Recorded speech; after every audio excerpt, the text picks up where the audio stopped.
Welcome to Bloodbath and Beyond. Today we review Pontypool. Shut up or die. Directed by Bruce McDonald, starring Stephen McHattie, Lisa Houle, and Georgina Reilly. This movie's about a radio personality named Grant Mazzy, who's just come to a new radio station in Pontypool, and he's doing the morning news. Everything seems to be going fine until reports are coming in that there's a riot and the town of Pontypool is being quarantined. This is a recommendation from one of our patrons, Twisted Duality. He usually recommends UK films, and now he recommended a Canadian film that takes place in our province. What a turn of events. This is a movie that's been recommended a ton of times on the channel, and I don't know how we overlooked it. I guess because we didn't know too much about it, but I've heard the name, Twisted Duality. Thanks for the recommendation. What do we like? I really like the pacing of this film. At first I was a little concerned because it does start off really slow. It's a one location film inside the radio studio, and I really found myself on edge wondering what was going to happen. And as I'm listening to Grant talking on the radio, I'm finding that this film is becoming more of a thriller and just reminds me of old time radio and what it would have been like to be around to listen to like War of the Worlds. They're babbling in ways that no one understands. We don't know if this is a way of trying to terrorize people. We don't know. And it really reminded me of like old Dean Koontz and Stephen King stuff.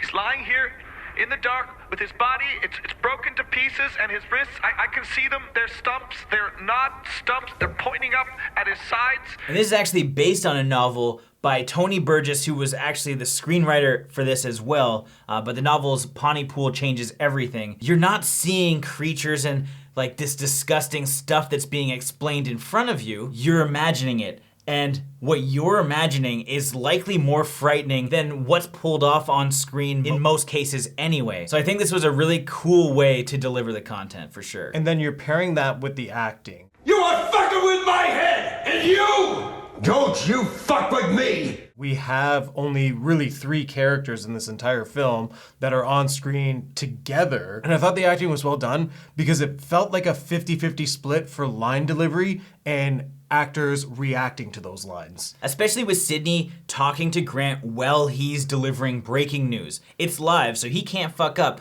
but she's gotta be in one of his ears saying something, and listening to the way that he interprets it on the fly is really smooth. There's a lot of great chemistry, and I believe Stephen McHattie and Lisa Houle are a couple. You can understand that chemistry and why it seems so natural. Then there's Georgina Reilly, who plays Laurel Ann, who's the tech. She's kind of doing her own thing a lot of the time, but as the movie progresses, she has a stronger role that's terrifying at times. And talking about that, we kind of need to talk about more of the story. It's a little bit difficult without giving too much away, but the way that this like infection kind of travels is really cool and unique. It's not through blood, it's not through any airborne virus, it's through speech, it's through words. That forces people when infected to kind of repeat words or get words confused. And I think Laurel Ann did such a good job. Missing. I mean, Mr. Mazzy.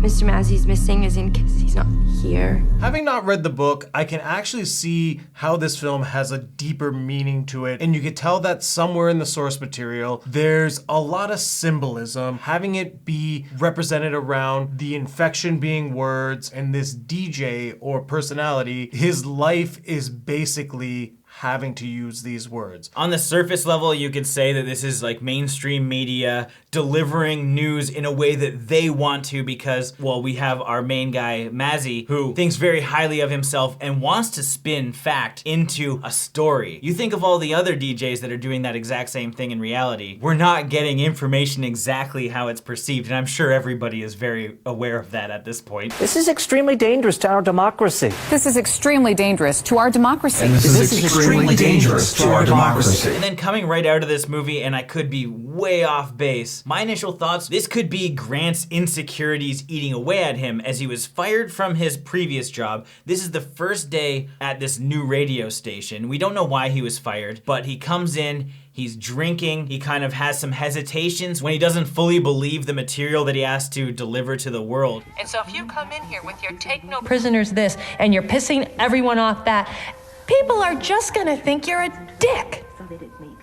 This could be something that's like all in his head. Grant himself fighting with words. And I'm sure that there's going to be a lot of different takes from it because it's definitely not just a viral infection kind of movie. It makes you want to do that deep dive. It makes you want to go in there and potentially read the books to like do your research and figure out what is this film actually about. And that's kind of cool. Now, what didn't we like? I think for a casual viewer, or if this was on like a Netflix or Shudder and they're just like going through and selecting like, oh, Pontypool, potential zombie movie, let's see what's up. It takes a while for this to actually kick off. Casual viewers, I don't think will last 15 minutes and they'll go on to something else. People have short attention spans these days. It's gonna happen. Very nitpicky, but I didn't like that band that came in, the guy with the gun, that was kind of weird. There's a couple funnier moments towards like the end of the film, shockingly. But yeah, this had no place in it. I also didn't really love the doctor that we end up meeting. He kind of like comes in, explains the situation, and leaves. There are better ways for the characters to kind of learn this information. He did add a couple more upbeat moments to the film, but I don't know. I didn't love his character.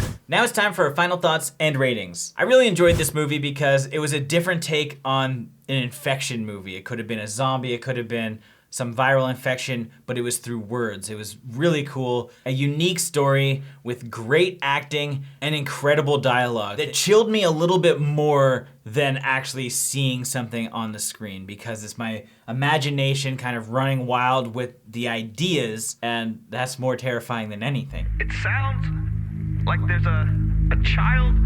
It's screaming inside his breath. I like the way that they slow dripped information about this outbreak, and I just love the story overall. Sure, I didn't love the doctor character as much as I could have. However, it doesn't take away from my thoughts on the film. It's great and you should watch it. So I'm gonna give this 4.5 missing cat posters out of 5. I was really impressed with this film. I liked that it was very story-driven and utilized its one location. The radio station, it had a grungy feel to it. There's a few tense moments that the characters have in this film that help with the visual aspect, but overall, it is very dialogue-driven and it just plays off of the idea that it's a radio show. And when you think back to how things were years ago, you had to rely on your imagination. You had to visualize in your own head what was actually going on through someone else telling a story. And that's what this was. However, it does take a bit to get into. And I think unless you're fully committed into this film, you really need to get through that first half hour before anything actually happens. But it's worth the wait. You should definitely check this film out. So with that being said, I'm gonna give this film 4 fictitious helicopters out of 5. Ken Loney's not in a chopper. What?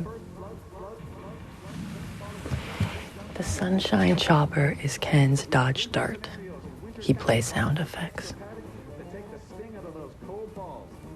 Ken sits up on a hill for his aerial view. As always, thanks for watching. Like this video and comment below with your thoughts on the film if you've seen it. If you haven't and you do want to check it out, there are links in the description where you can find it. And if you want the opportunity to recommend a movie for us to review, check out the Patreon. Link is in the description. And if this is your first time here, make sure you subscribe to the channel to stay updated with everything Bloodbath and beyond.